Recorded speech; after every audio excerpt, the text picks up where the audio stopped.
Ei, Cris. Oi. Você sabe o tamanho ideal para um ar-condicionado? Eu sei, é um bem grandão. Nada a ver, nada disso. Quer saber o tamanho ideal do ar-condicionado dimensionado aí no seu comércio ou na sua casa? Então fica nesse vídeo. Roda a vinheta, certo? Vambora.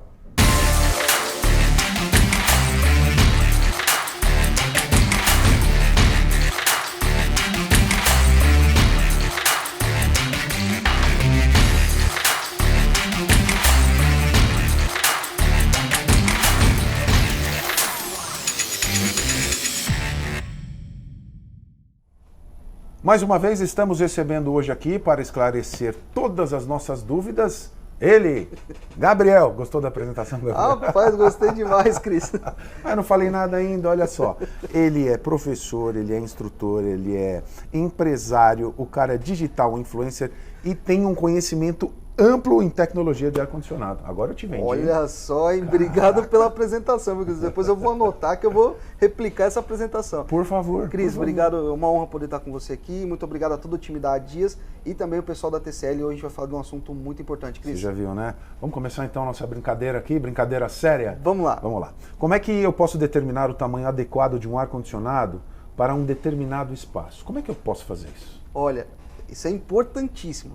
E a melhor forma é sempre você ter informações sobre o ambiente.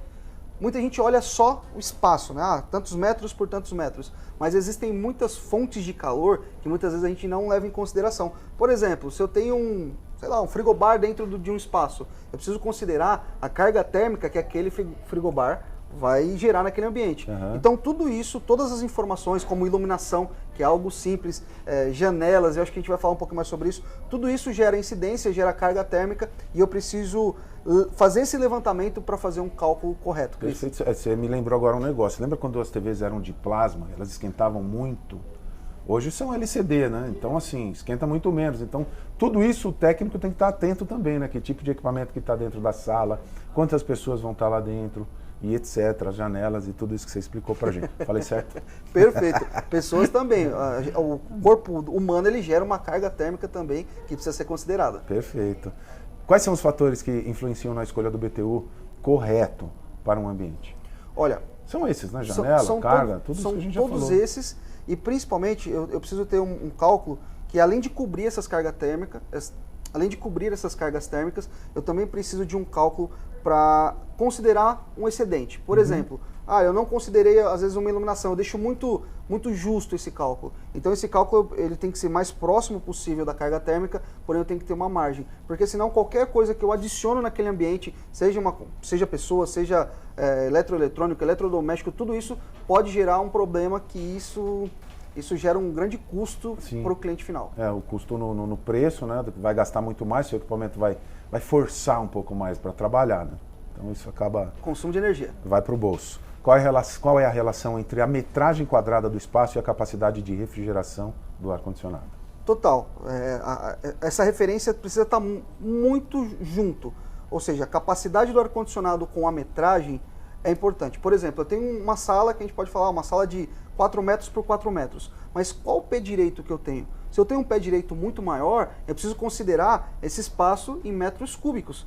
Ou seja, se eu fizer um cálculo somente por área quadrada, não faz sentido, porque eu tenho o dobro, às vezes, de carga só por questão de espaço. Então, o espaço, o espaço que eu tenho num quarto, numa sala, numa igreja, no escritório, em qualquer um desses pontos, ele é importantíssimo. Então, eu preciso sim fazer esse levantamento de espaço e as cargas térmicas adicionais. Aí sim, eu consigo chegar no denominador de carga térmica ideal. E se eu escolho um ar-condicionado com capacidade menor que o meio ambiente, o que acontece? É a próxima pergunta aqui. Muito boa pergunta, Cris. O dimensionamento ideal é o que a gente tem que manter. Mas se eu tenho um equipamento subdimensionado, a tendência é que esse equipamento não vai atingir a temperatura ideal e ele vai sempre trabalhar em 100% de capacidade se é um inverter, e se for um on-off ele vai ficar ligado sem desligar em nenhum momento. Então isso gera um consumo muito maior. Por quê? Qual que é a grande sacada do dimensionamento correto? É o equipamento ligar, desligar ou ligar e diminuir a rampa de aceleração. Aí sim eu tenho economia. Então o equipamento subdimensionado, ele vai gerar um consumo de energia maior e, claro, pode gerar até danos para o equipamento. Por quê? Ele vai trabalhar sempre em capacidade total e não vai atingir a temperatura.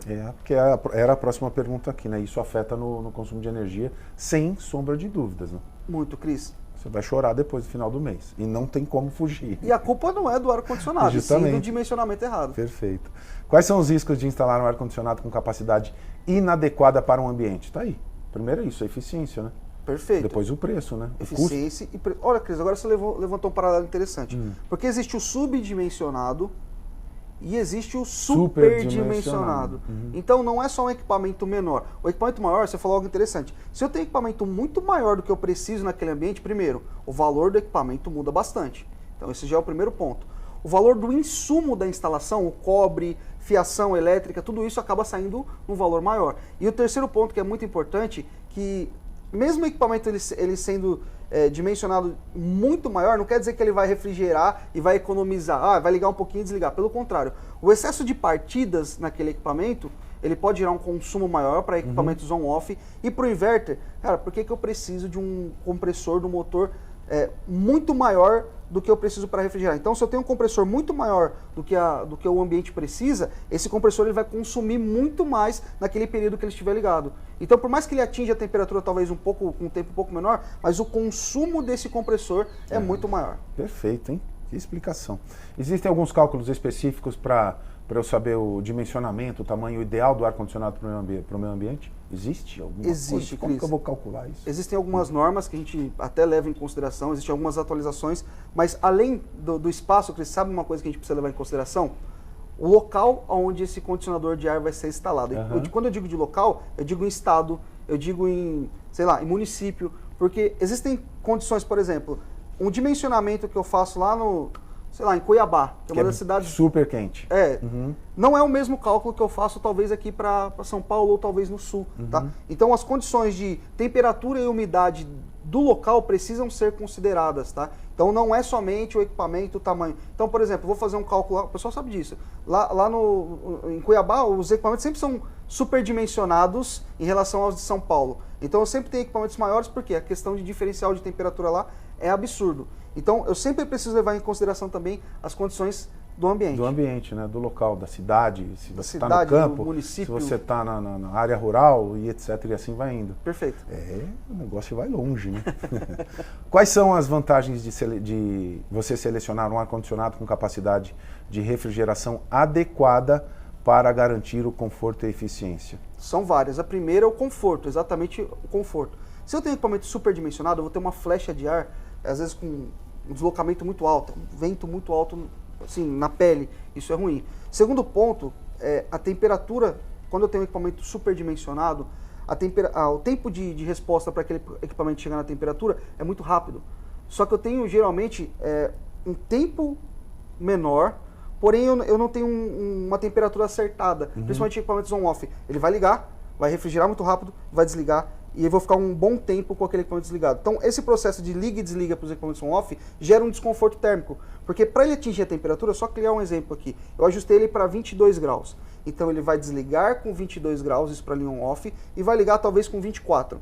Então, nesse topo para baixo e nesse topo para cima, existe uma diferença de temperatura significativa. Isso gera um desconforto. Então, quando ele está desligado, a pessoa tem uma sensibilidade que está quente, e quando ele está ligado, a pessoa tem uma sensibilidade que está muito frio. Porque, geralmente, o ambiente ele é grande. Sim. Então, para refrigerar, para o retorno estar na temperatura ideal, muitas vezes a flecha de ar está ali em 14 graus, 12 graus, 10 graus. Então, nesse quesito, o equipamento inverter, ele se sobressai muito melhor. Então, esse é o primeiro ponto. Segundo, a gente sabe da eficiência energética. Então, isso é um contraste que a gente tem que levar em consideração hoje. O vilão não é o ar-condicionado, o vilão é o ar-condicionado sem manutenção e o ar-condicionado mal dimensionado. Olha, para você ter noção, existem equipamentos aí que você pode utilizar ali todas as noites, você vai gastar aproximadamente 25, 30 reais, depende da bandeira, de onde você está, mas 25 reais por mês para trabalhar com o equipamento ligado a noite toda. Então, se você souber utilizar ele com ajuste de temperatura, tudo isso faz com que você tenha muita eficiência. Então, esses pontos devem ser levados em consideração. Perfeito, hein? Que aula, hein? Bom demais. Gabriel, mais uma vez, obrigado por sua presença aqui. Cada vez que você vem, a gente aprende cada vez mais, né? E faça suas considerações finais, por favor, e finalize o programa. Quero ver se você esqueceu. Vou tentar. Muito obrigado a Dias pela oportunidade, muito obrigado a TCL. Cris, obrigado pela recepção.